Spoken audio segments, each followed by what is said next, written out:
Hi, today I'm going to be doing a gouache painting, and I'm going to be trying out a new type of gouache. It's not that new, but I've not used them before, so it's by way of being an experiment. They're called Mont Marte, and they're Australian paints which have only recently become available in the UK. I've heard good reports of them, so I thought I'd give them a go and see how they work. So, without further ado, I shall get my ugly mug off the video and start showing you what we're doing. Okay, so here they are. These are the paints that I'm going to be using. They're not particularly big tubes, they're 12 millilitres, which the ones I tend to use mainly are about 15, so they're not that much smaller. They're quite nice little plastic tubes, so at the moment they're good. Tops are quite nice and easy to put on and off.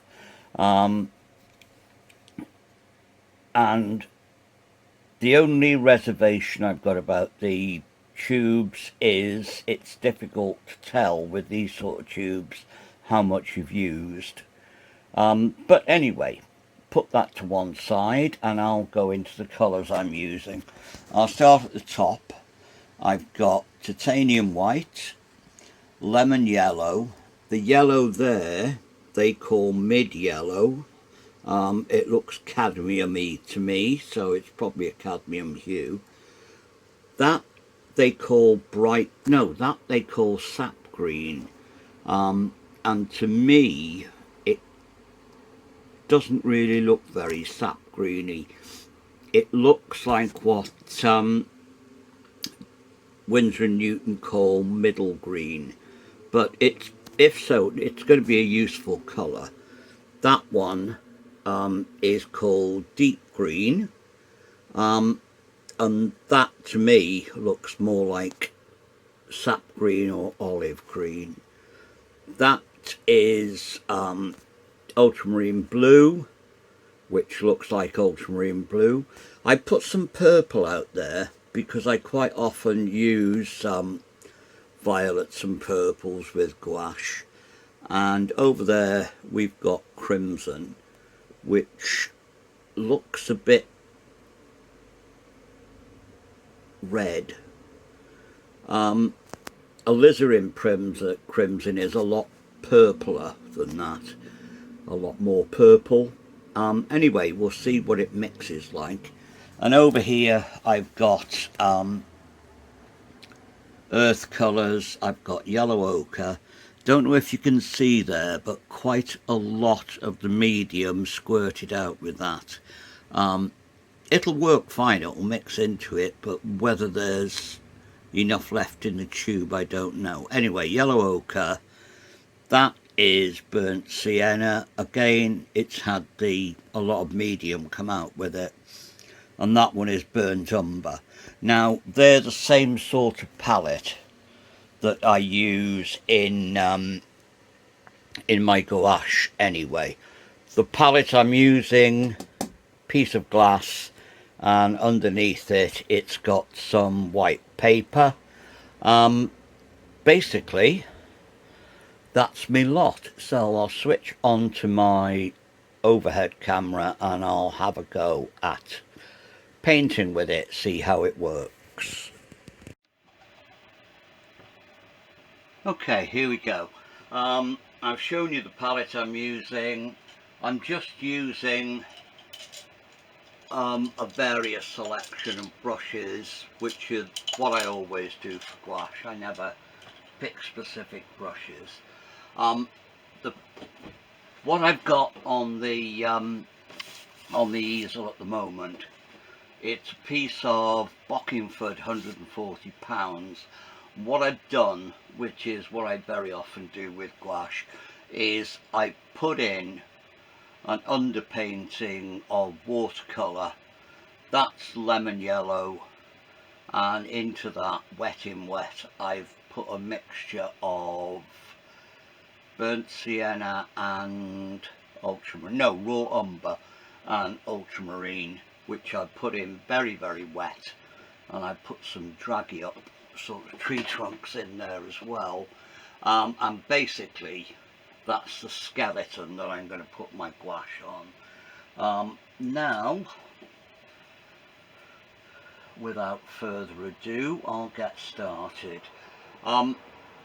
It's going to be roughly based on a photograph I took a few days ago. Really lovely sunny day, and it's the Cluedo Valley, and there was yellow light coming through the leaves up here and the river along there. So I'll build on that general principle. One thing I need to get is a spritzer. Always a good idea when you're doing gouache is to keep a spritzer handy, just to stop the paint drying out, especially if, like me, you're in quite a warm room. Okay, now there's not a lot of sky in there, so I am going to, yes, I will put a little bit of pale sky. Ooh, they mix quite nicely.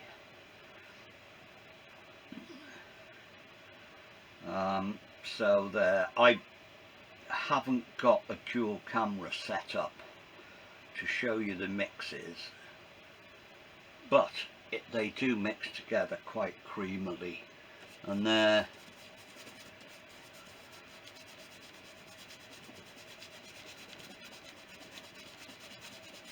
we've got that titanium white and just a touch of ultramarine, which gives me quite a nice pale blue, and it covers quite well. That's one of the things that you look for in gouache, is its covering power, because the whole point of it is that it's supposed to be opaque. And you can get some of the cheaper versions, which this is. It isn't bad at all. 24 tubes of this. I think it cost me about £20.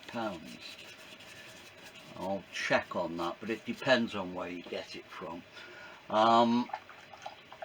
They're very, very easily available. You get them in all sorts of chain stores these days. Right, now into the trees proper at the side. I start off with the lemon yellow, and I'm making it very watery and washy to go over that. And yes, it does work quite nicely.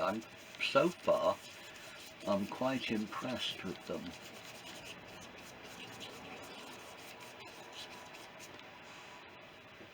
Because that is, it's got loads and loads of water in it, and yeah, it's covering well, but it's still keeping the glow.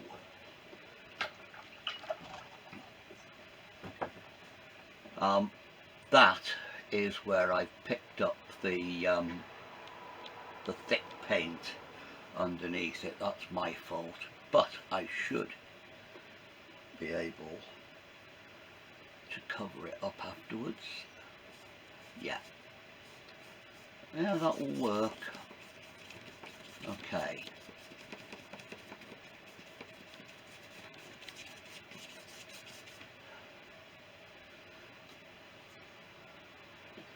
The way I tend to work with gouache is to build up from a very thin base. I start off with watercolour, and then I do fairly runny, blendy, wet layer of gouache.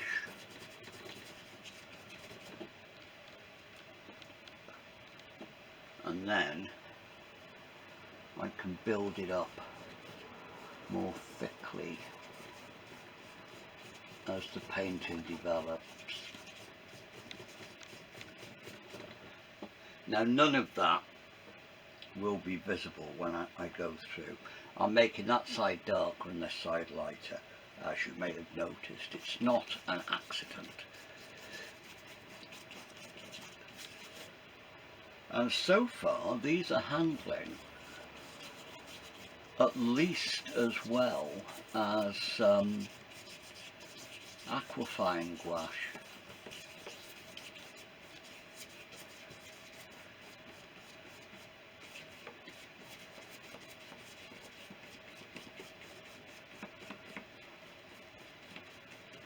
They're not anywhere near as thick as the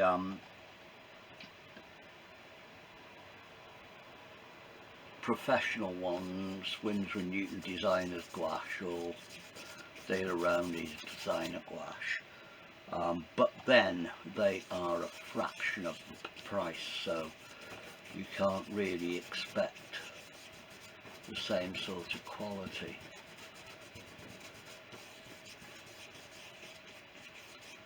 But as I say, so far I'm quite impressed by them. Over here, the mid-green into that, some of the cadmium. So I want this greener. Oh, that's quite nice.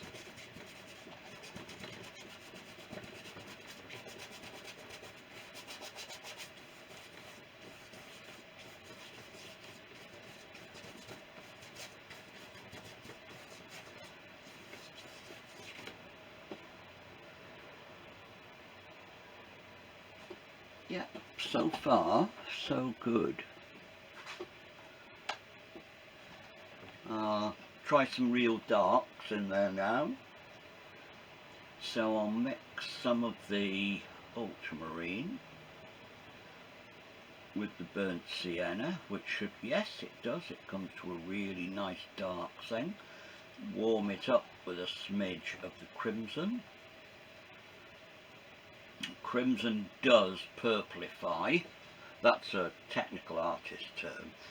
I'll put in some green into that to give it a dark browny greeny colour for the bottom, but see, it's nice and thick and luscious, I like it.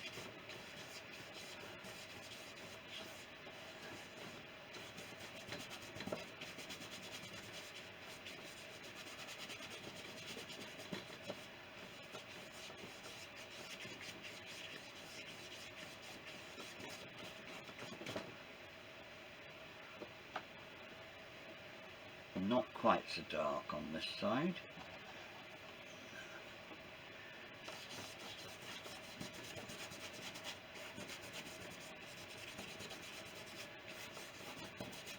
But no, it blends quite well. I'm quite pleased with it.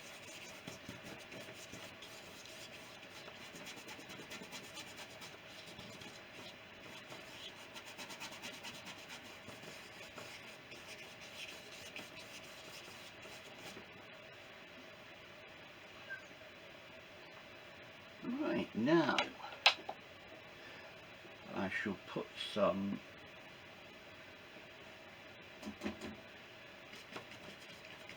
doubly bits going out into the middle.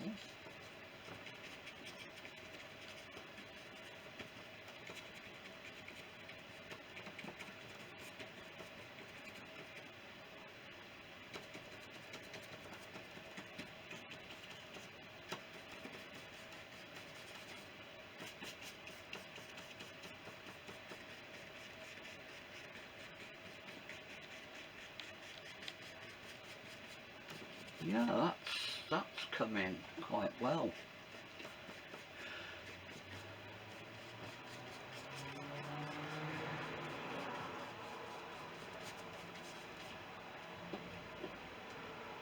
Yep, Okay, that's not bad at all. Over here I'll make some deeper green. I'll put some of that middle, that dark green that they call, which I think is closer to, actually it's not far off Hooker's green, so I'll mix some blue into that, and some darkish greens here.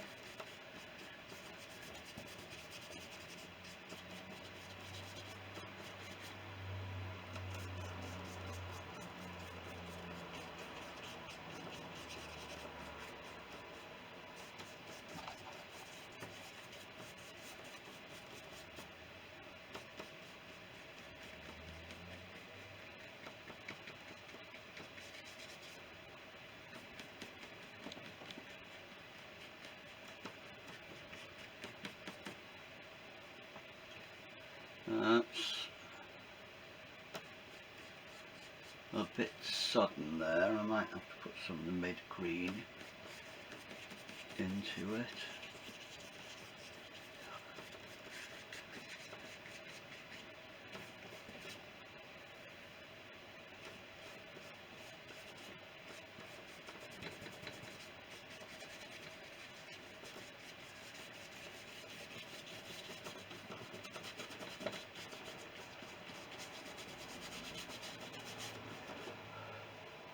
This is a lovely place. I really like painting. It's something to do with the way the light filters through here.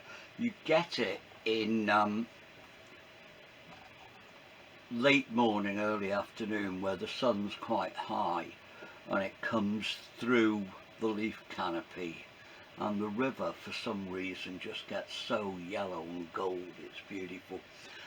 There's actually a bridge goes across there, which you can usually barely see because of the glow, but there's a cottage behind these which I would love to live in. It's just so handy. The gates, back gates, come out onto this bridge, and then you've got this lovely dog walking place behind it. There are two dogs to live, well no, there's one dog now, one died. Lovely collie mixes they are, or they were, he is. They were called Reggie and Ronnie, and anything less like a gangster you couldn't meet. Gorgeous dogs, but Reggie died unfortunately, so there's just Ronnie on his little own now. But they're friends with my dogs, or he's friends with my dogs, so they always go and have a sniff over the bridge and bark at each other quite happily.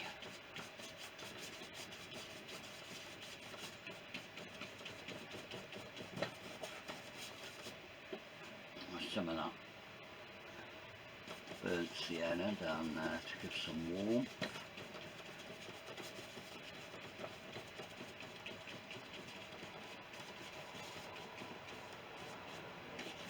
And a little bit on the other side.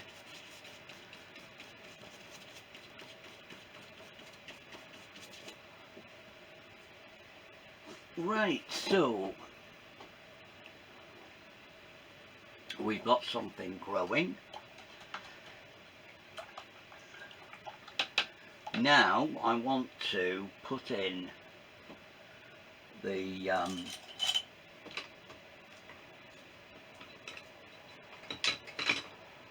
where's it gone? There. Got my little rigger. Beautiful little brush which I use a lot.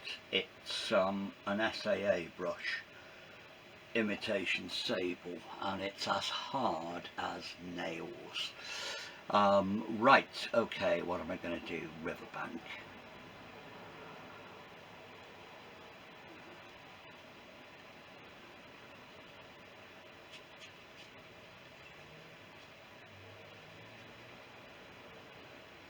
some little bits coming in.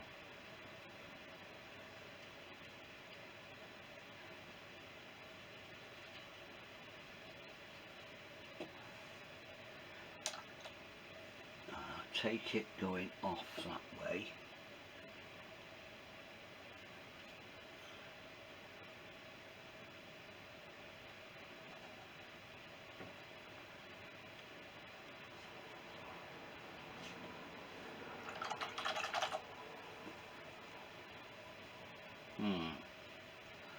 I'll mix up some thicker there. Now, while it's still nice and thin, I'm going to put some trees which are practically lost in the glow.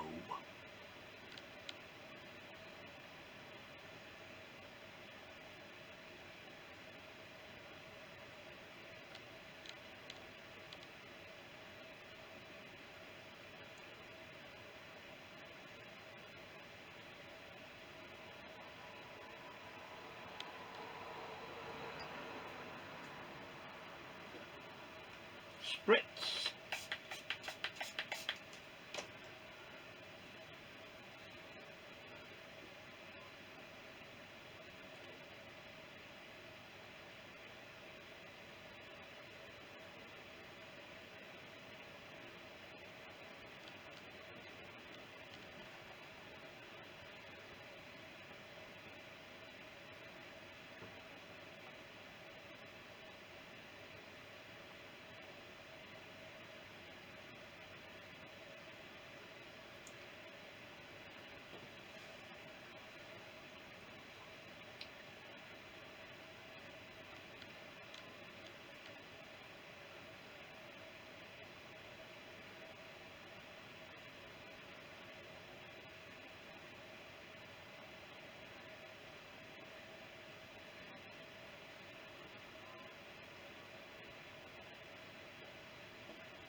I'm using some darker stuff as I come forward.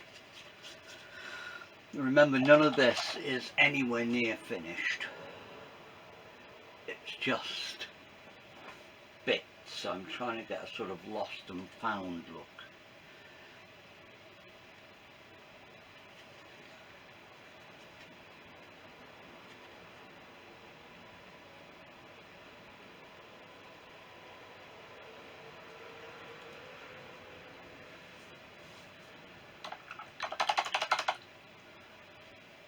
Right, now some branches, proper tree branches, so grab some kitchen roll. I knew I had some somewhere, and wipe up my mess off the palette. There goes the kitchen roll.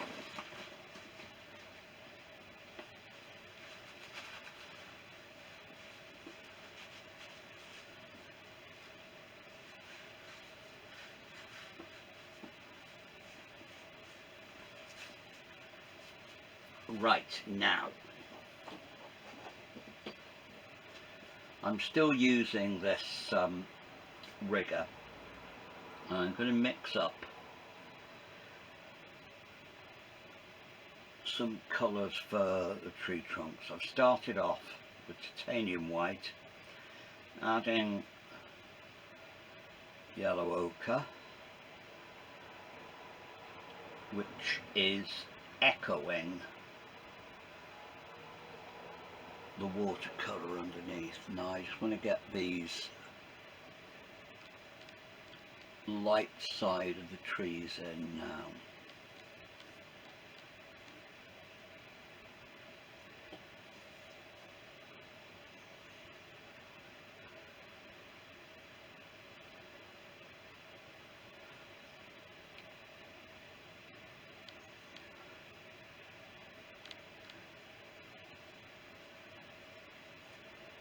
I'm using a sort of almost dry brush technique there, using the weave of the paper to create texture.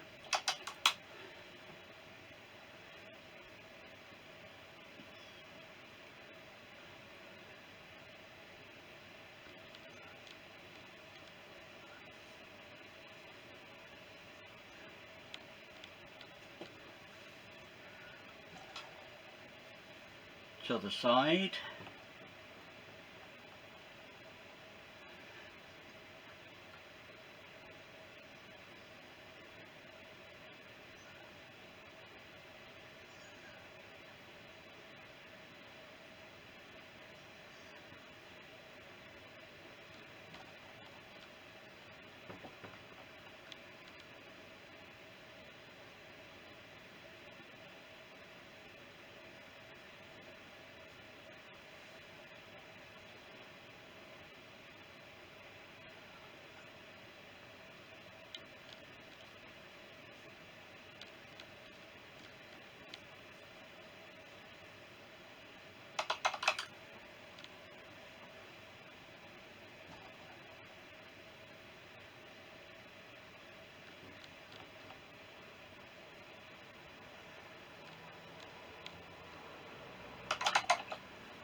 Yep, they're working quite well. I quite like the covering. This is not supposed to be thick cover. I'm just putting quite thin lines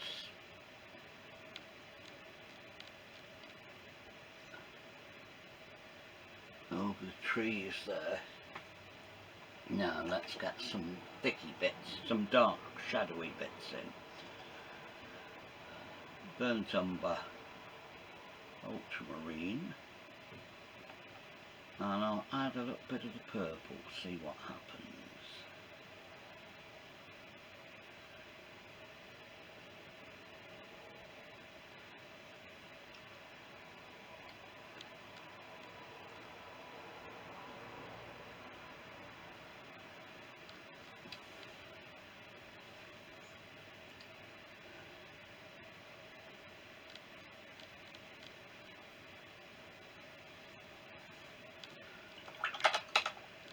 Now, I use a dry bristle brush just to blend those. That's not the paint's fault, that's my fault. I've left it too long because I've got two quite high voltage daylight lamps shining on this, so the paint is drying much more quickly than I would like.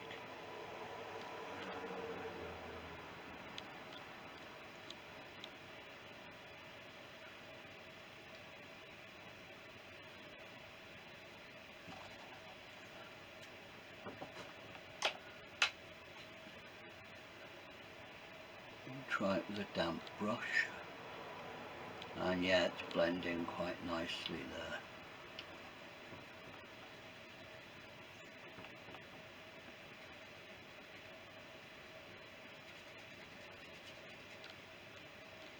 Yeah,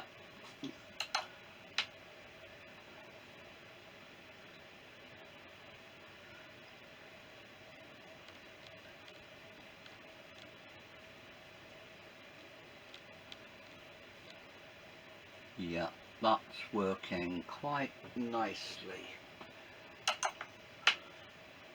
Okay, now get the rigger again.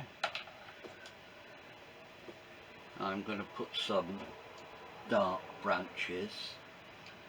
No, I'll put some further away branches first. Burnt umber, touch of white. Makes a nice grey colour.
Decided not to be precious and careful. I'll go in front of some of these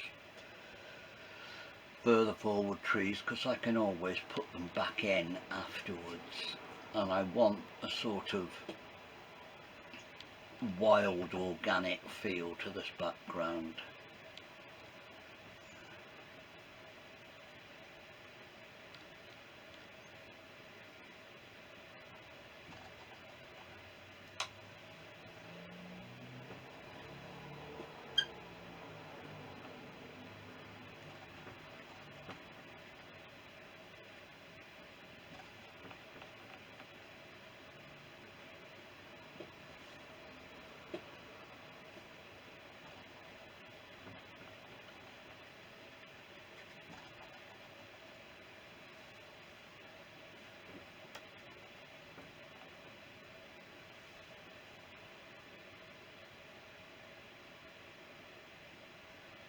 Just in a very pale greeny colour,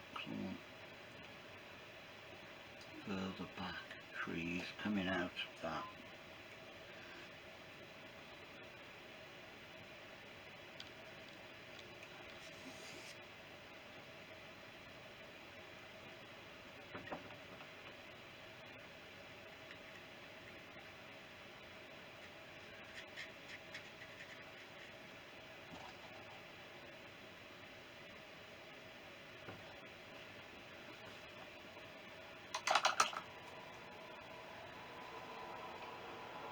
Try getting some really deep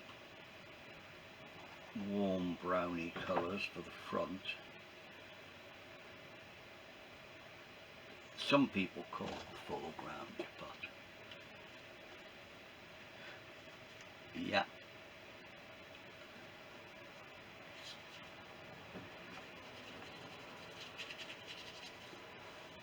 Yeah, that comes forward quite nicely. I'll put detail in that later on. Now,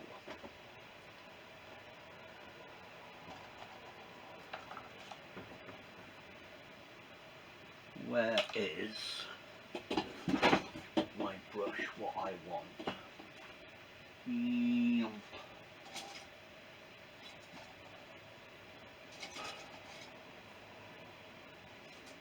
There. I've got some small bristle brushes because I want to do some doubling of leaves there. I'm mixing up some of this cadmium-y colour with some of the, I think it's closer to Hooker's green than anything else.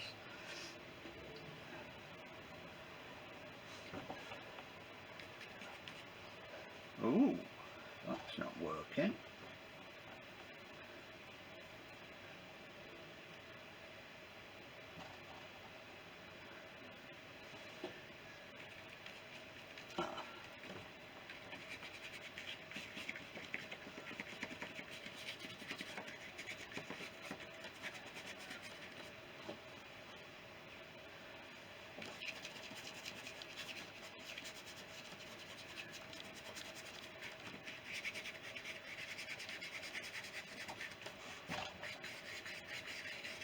I'm dry brushing over there, it goes on almost like pastel.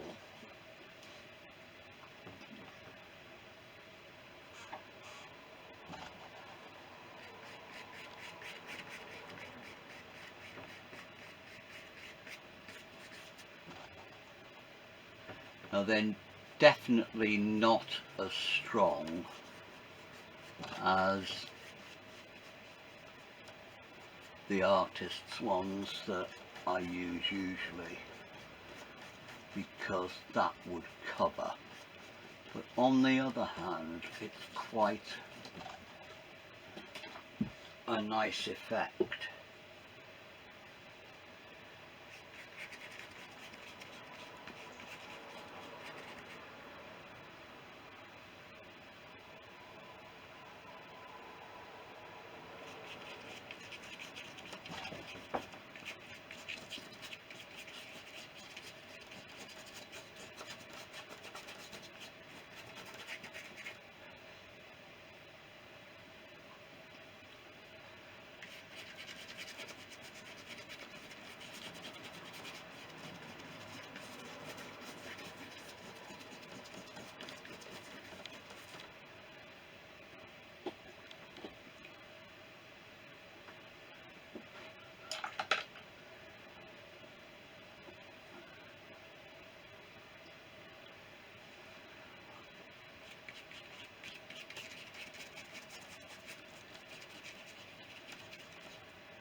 Here I'm just, as I say, I'm dry brushing. I've got this yellowy, greeny, orangey colour on the palette, which I'm picking up bit by bit. When I say bit by bit, I mean I've got lots of colours on the brush at the same time.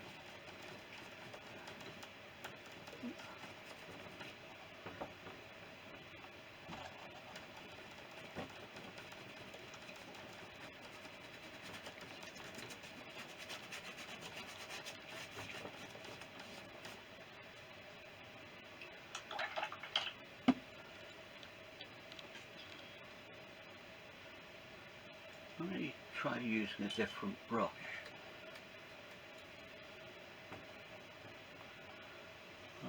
Slightly more flexible.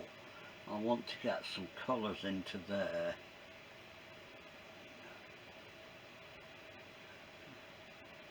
Mixing some ochre into it, a touch of the burnt sienna.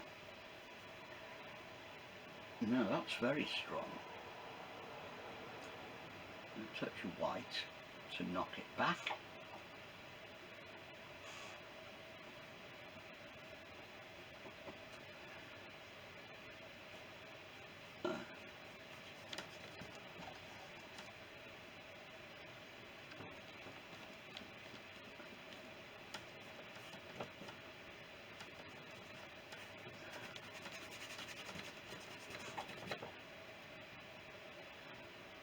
What I'm trying to get is sort of the idea that there's light coming through leaves.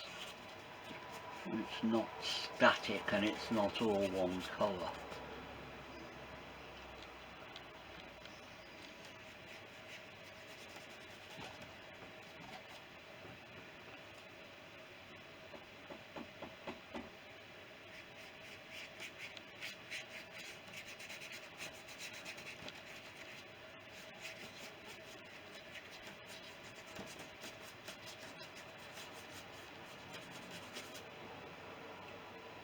Pinky bits.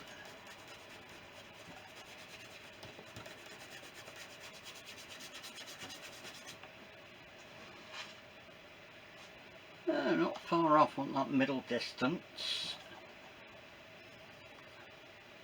Some of the burnt umber into that orangey colour.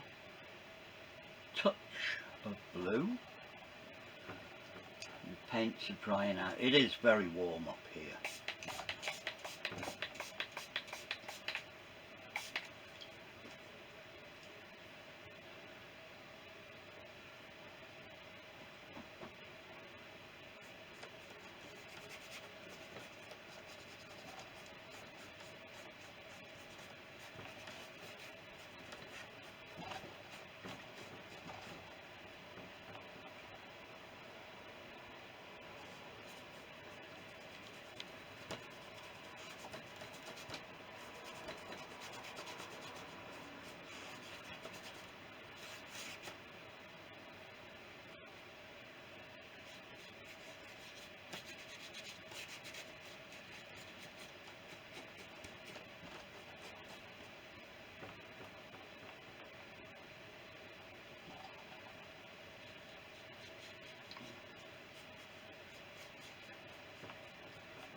Some creamy colour, lemon yellow and titanium white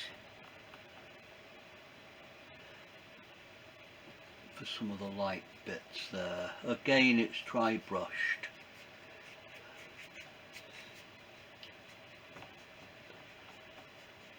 I'm using random marks to try to get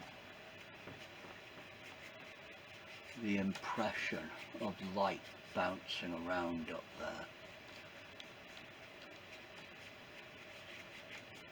That's a bit of a blob.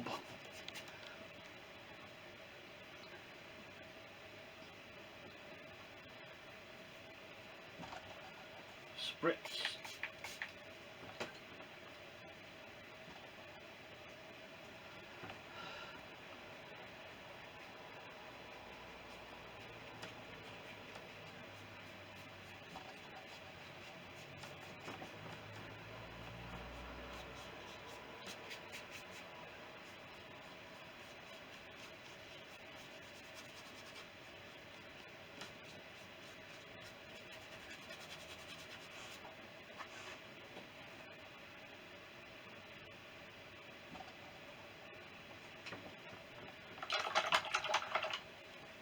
Now, some closer in branches which will need a little bit more care. Again, burnt umber and some of the purple.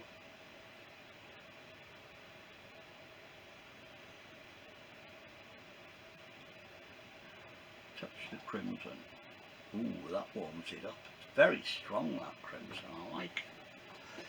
Right, now from these foreground trees.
we've got some trees.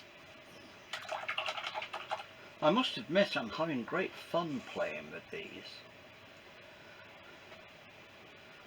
Some darks and lights on the trunks.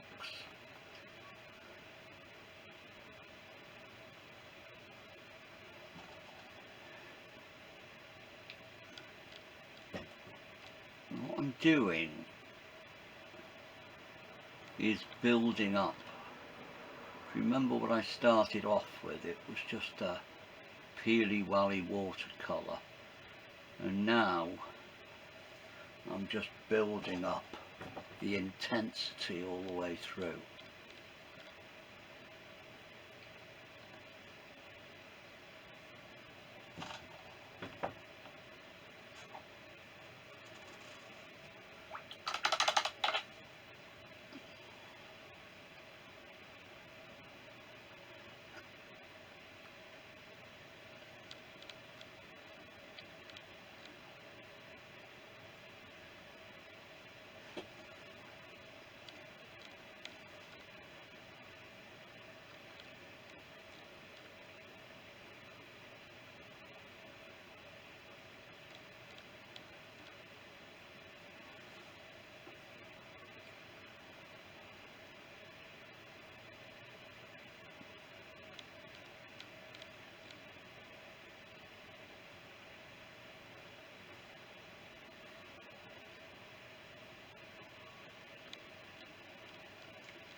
Now,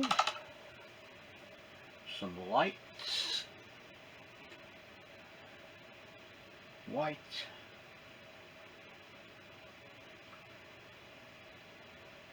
and I'll mix yellow ochre in it, because in most paints, whether it works in these or not, I don't know, in most brands yellow ochre is fairly opaque. I was going to say obtuse then, which I suddenly realised is the wrong word entirely. Right, lights coming down there, just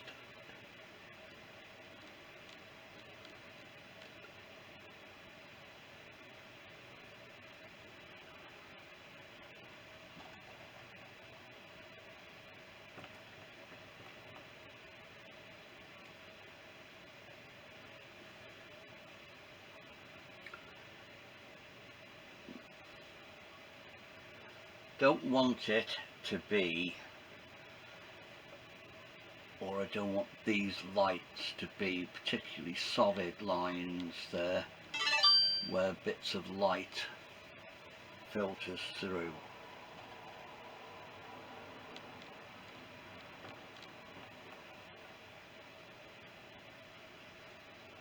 But yes, I'm working these paints quite hard actually. I'm not trying to be gentle with them at all.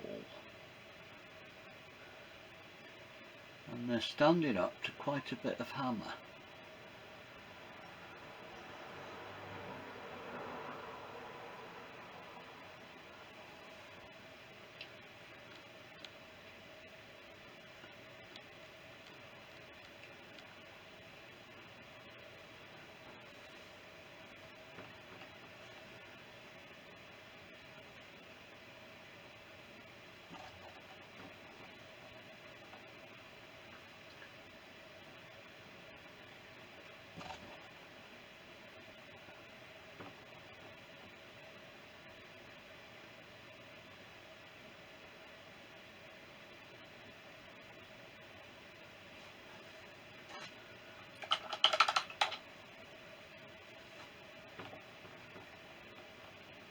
Dull it down a little bit, and we'll have some further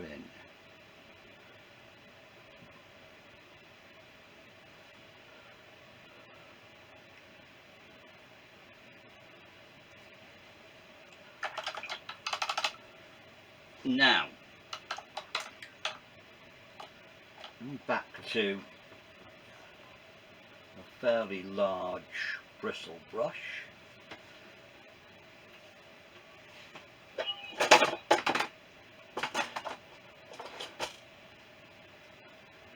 My phone's been going bonkers, as you may have heard. I can't find it.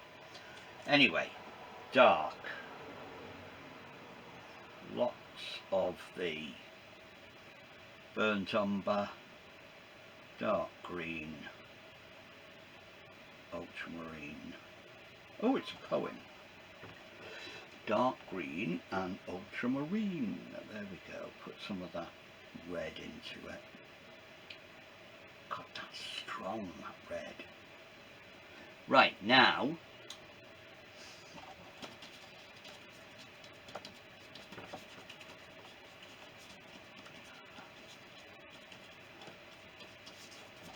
darky bushy bits.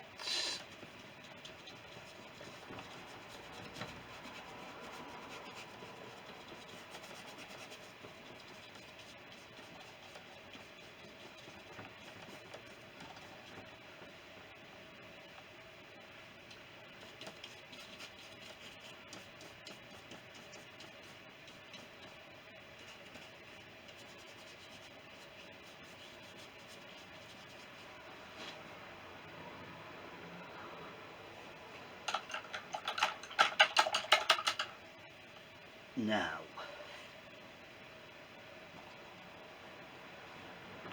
back to the rigger, yellow,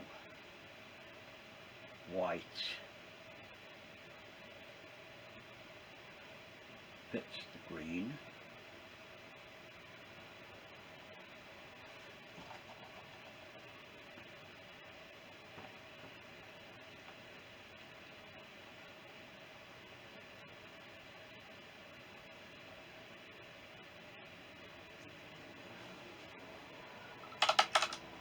no, don't like that.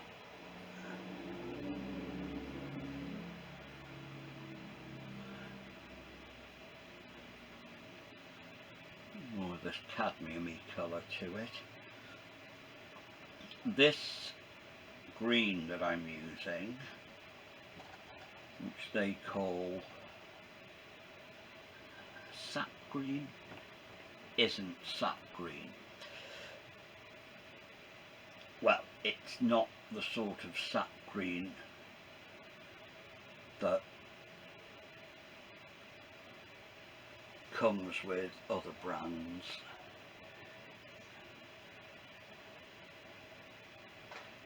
Perhaps there's not a lot of sap in Australia. I don't know, I've never been.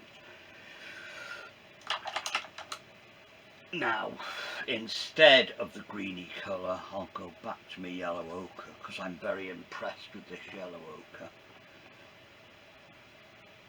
Touch of white, touch of blue,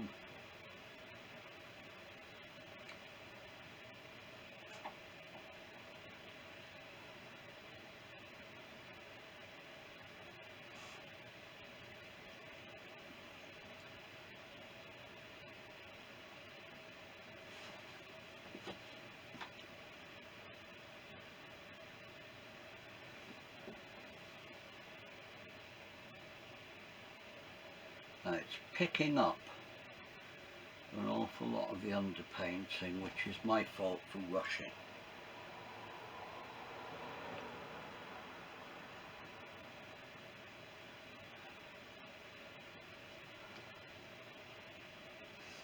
So I am going to stop that for a few seconds.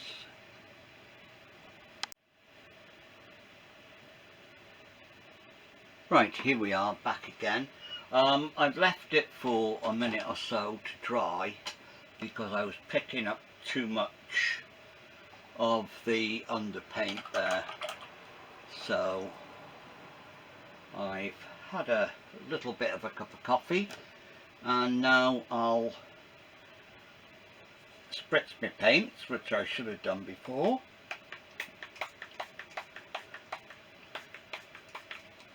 And I'll put some more bits down the bottom here,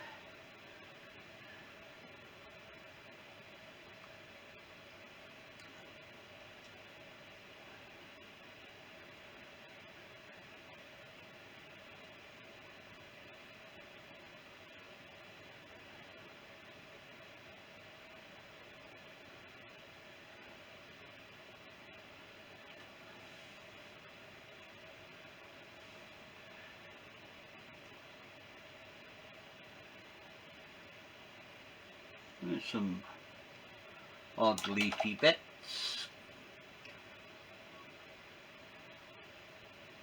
I'm still trying to get some greens to work. They don't mix like any paints that I've used so far, but I'm quite impressed with everything else. It's just this green that I'm not over happy with.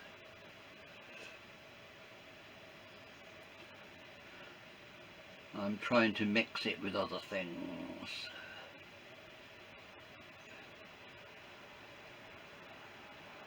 It's not too bad if you keep it away from the white.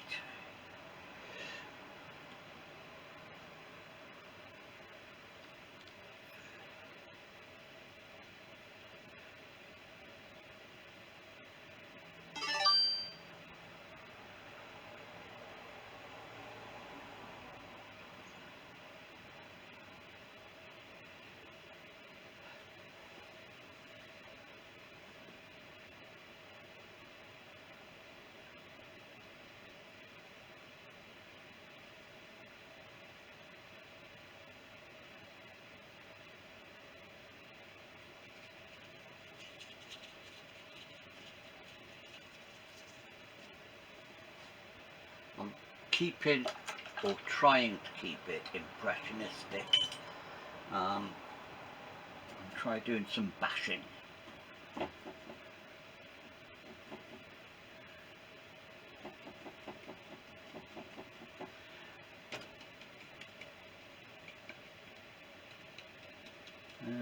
Still turning out very mechanical. That's better.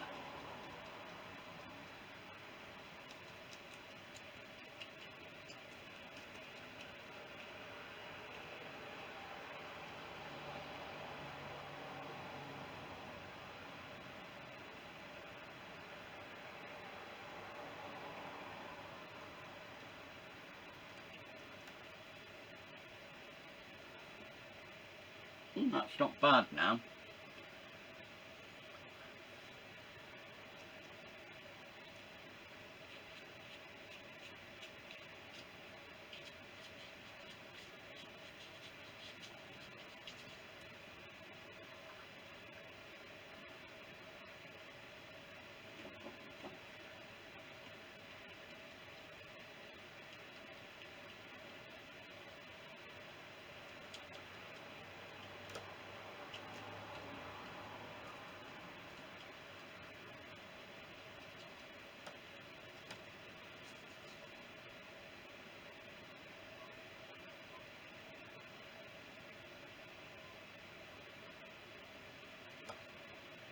Just playing around with different mixes, trying to get some lights into this dark. I want it quite, I'm going to be putting quite a lot of autumn stuff at the top.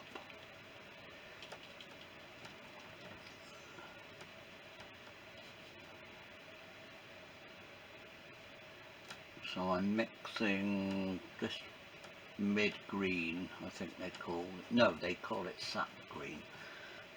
Mixing that with yellow ochre and some cadmium yellow.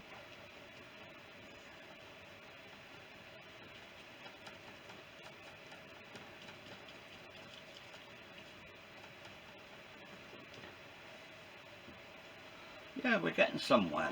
I'm quite pleased.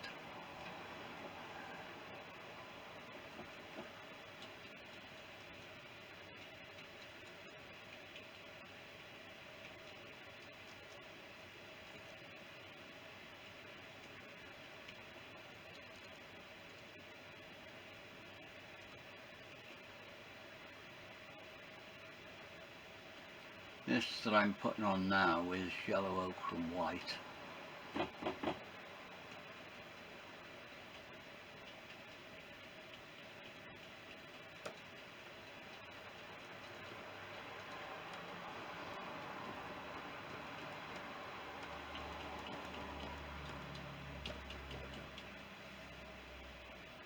Yeah, quite like that. Okay, now we just need to bash in some leaves at the top. So I'll start off, I'm going to use, they call it dark green I think, but it's closer to hookers than anything else that I've got here. Mix that with some cadmium and some yellow ochre, and I should have some leaves just on the turn.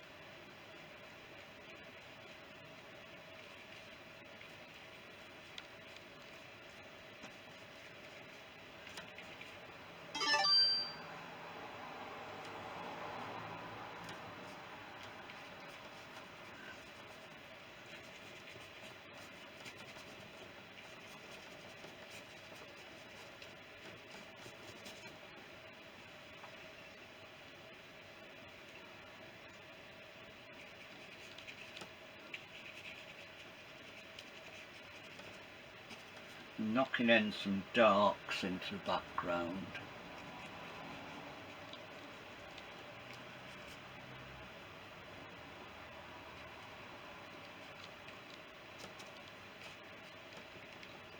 Digital art.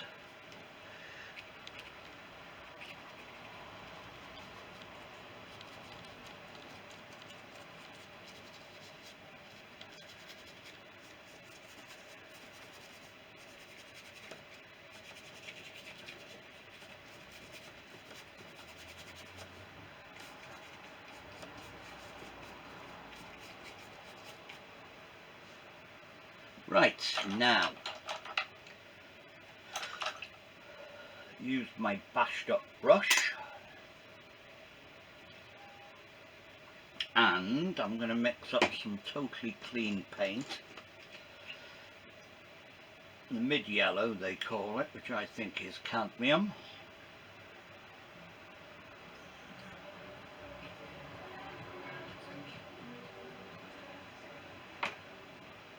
And I've got enough of the blue.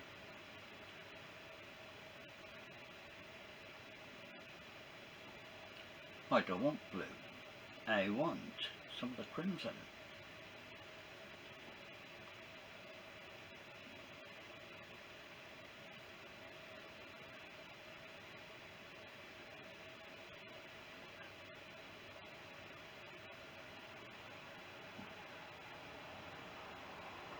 Forgot what I was doing then. Now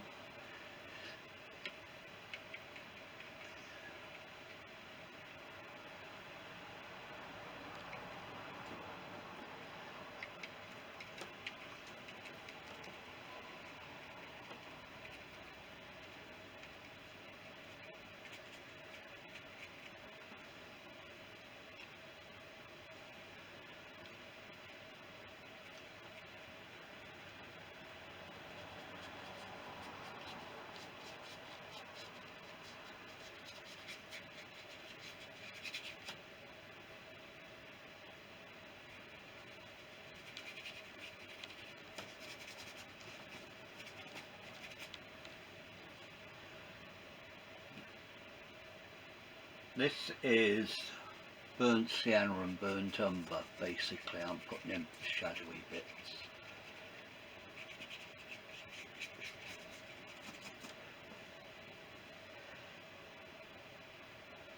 I'm putting the dull shadowy bits in to give the bright colours something to sing against.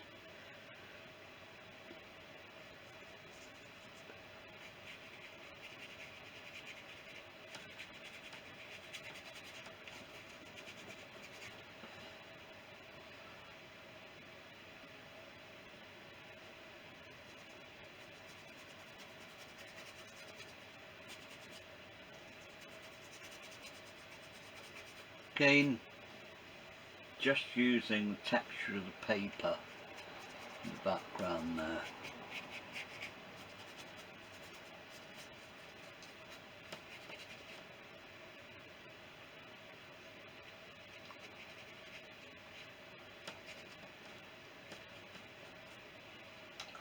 There.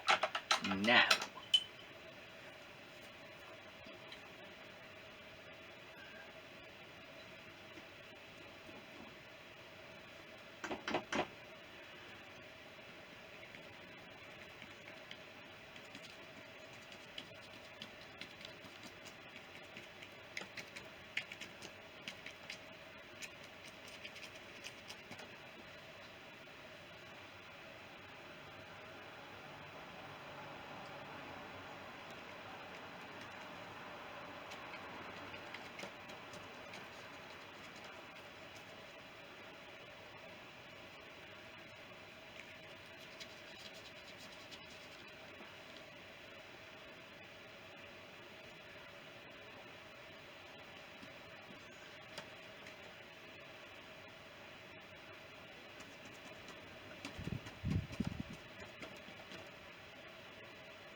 right, there we go, that is nearly done. I just want to put in something to make this river look like a river.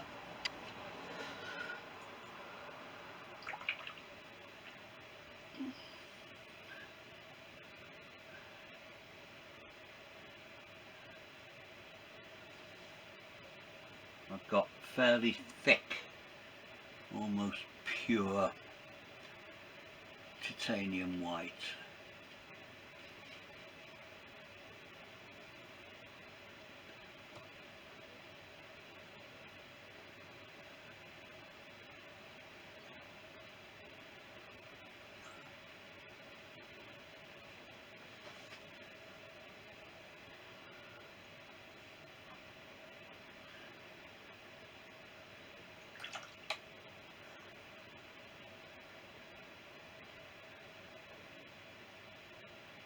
Now,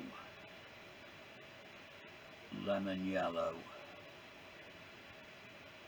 and lots of the pure white.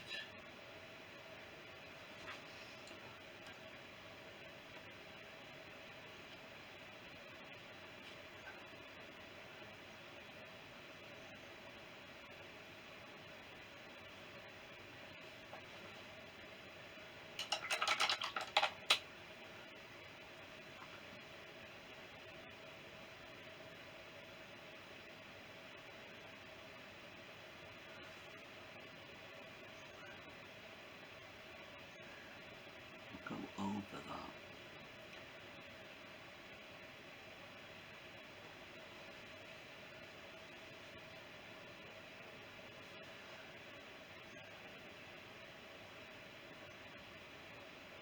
Can always reinstate the burnt umber on top.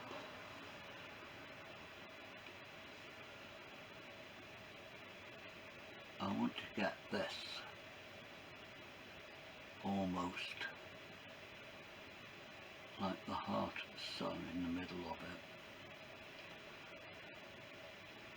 Not as strong as some of the other whites I've used.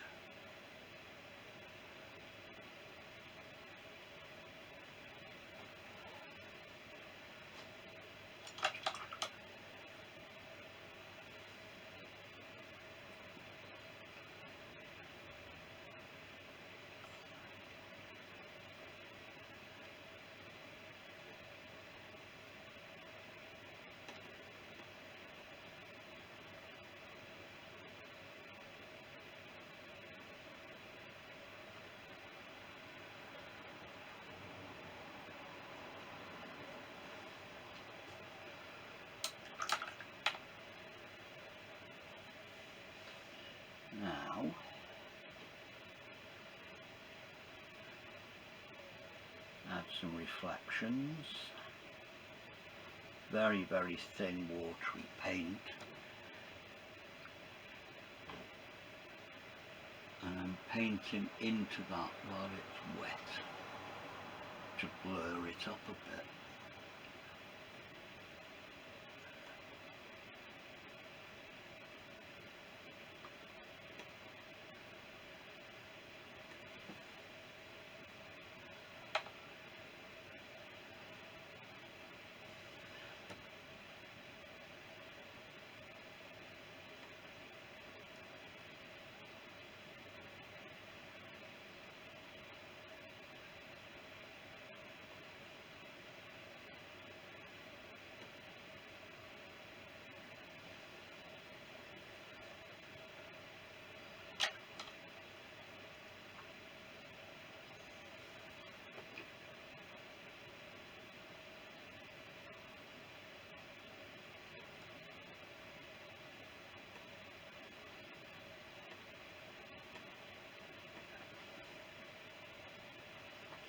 Let that dry, see how it works.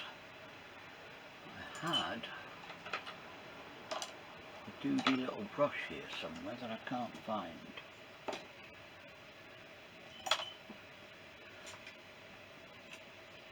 Nope, not any of them.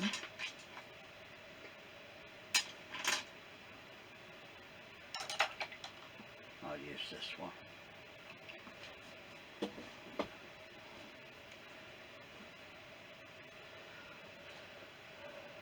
I'm going, if I can find it,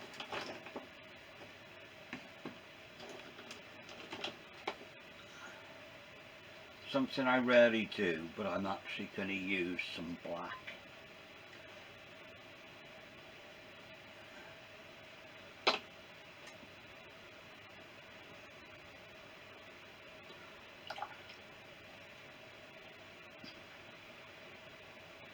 Just to add to the darks, I'm going to use black and that very, very strong purpley colour, because I want some really strong darks in the foreground here.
Okay, finishing touches, some shadowy bits, use that purple. I'm going to use it almost as it is, I think. Put a little bit of blue in.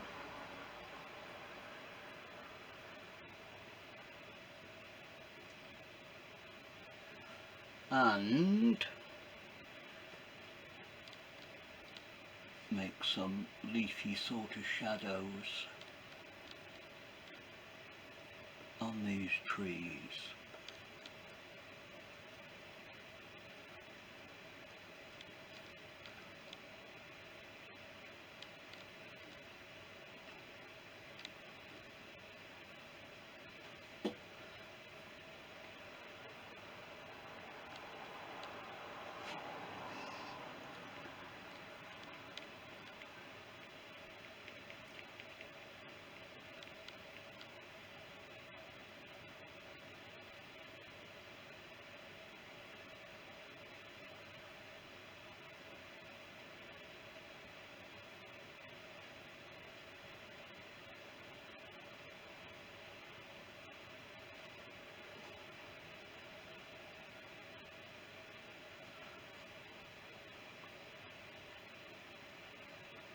I've gone a bit quiet because I'm thinking.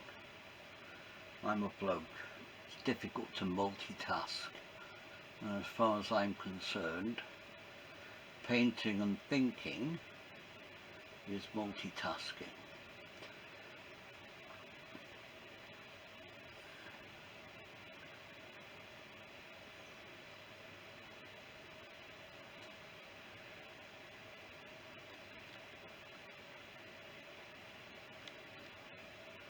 Some more darks. It's very difficult now to stop myself fiddling.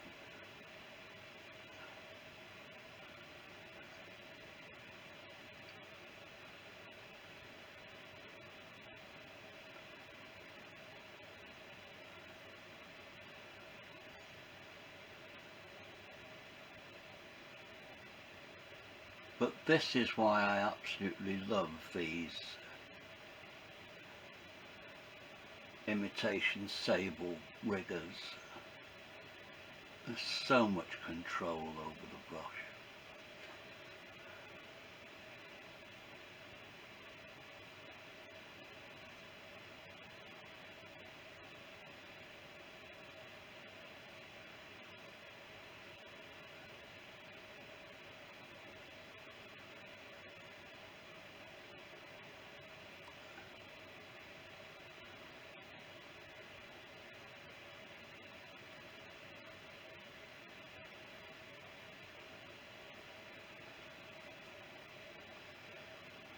More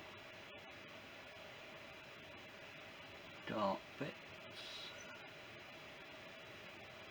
I need to put back those burnt sienna leaves.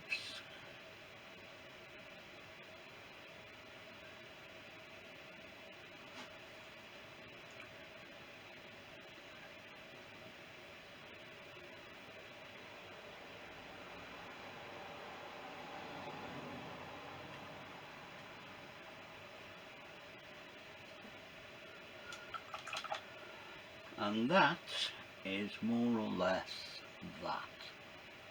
A few really bright yellows in the leaves.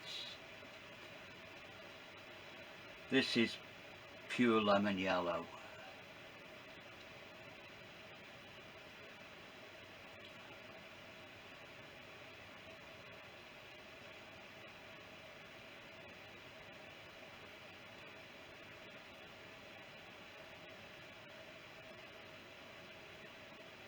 Just to get some really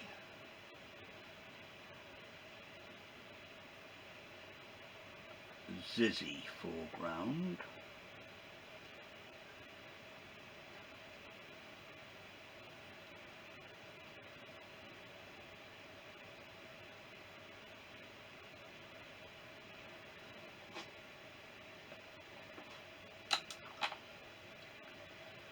The lemon yellow into that orangey colour.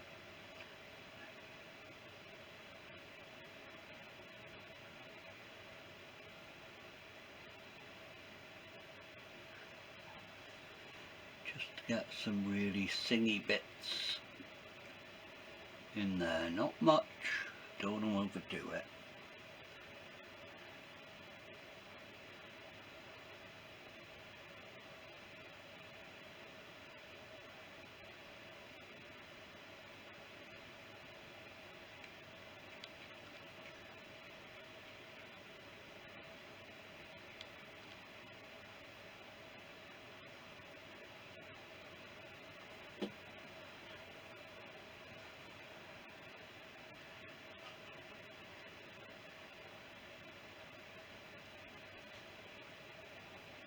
A few more.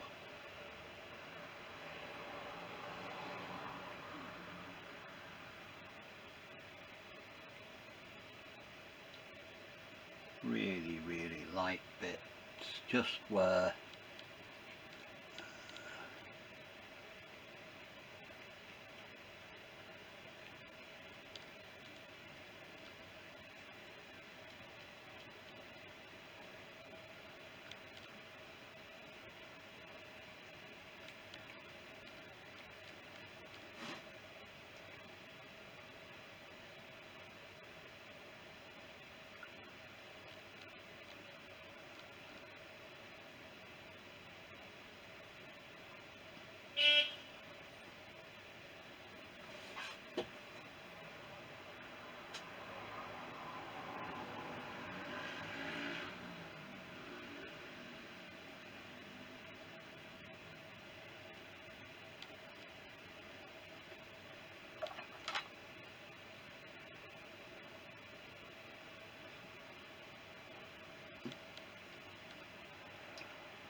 right, I think I'm definitely in danger of fiddling.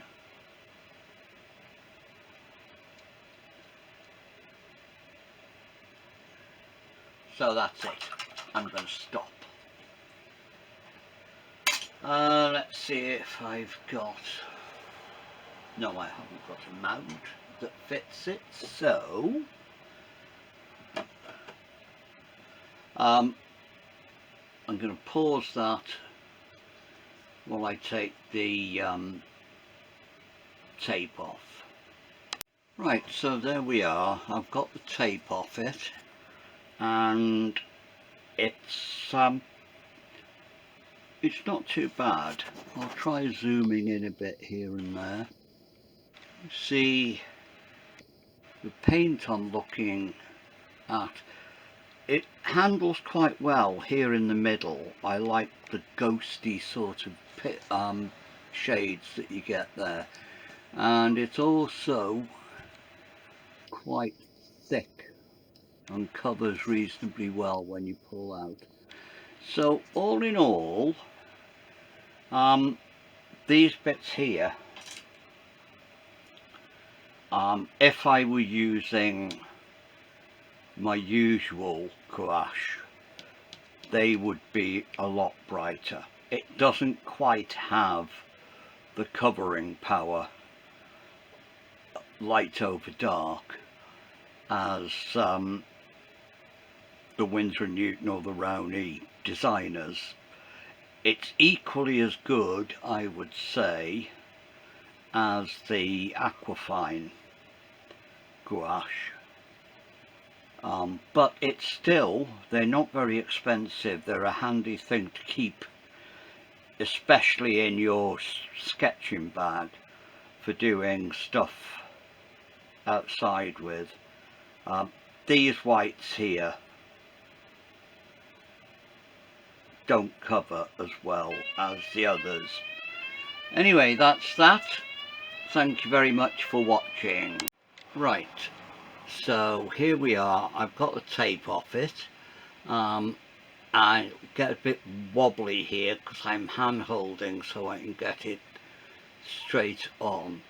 Okay, so I'm reasonably pleased with the way these Mont Marte Gouache work. Let's go through where we've got the overlay on the light underpainting is quite nice. There's lots of gradations in the thickness. Where it is a little disappointing is the whites there. Had I been using either Dale Rowney or Winsor Newton Designer's Gouache, that would have gone on pure white. But there's obviously not quite so much pigment in these.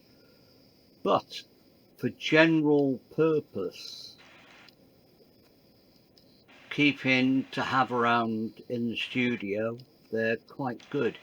There's some nice textures, nice colours in the foliage there, and I really do like that purple.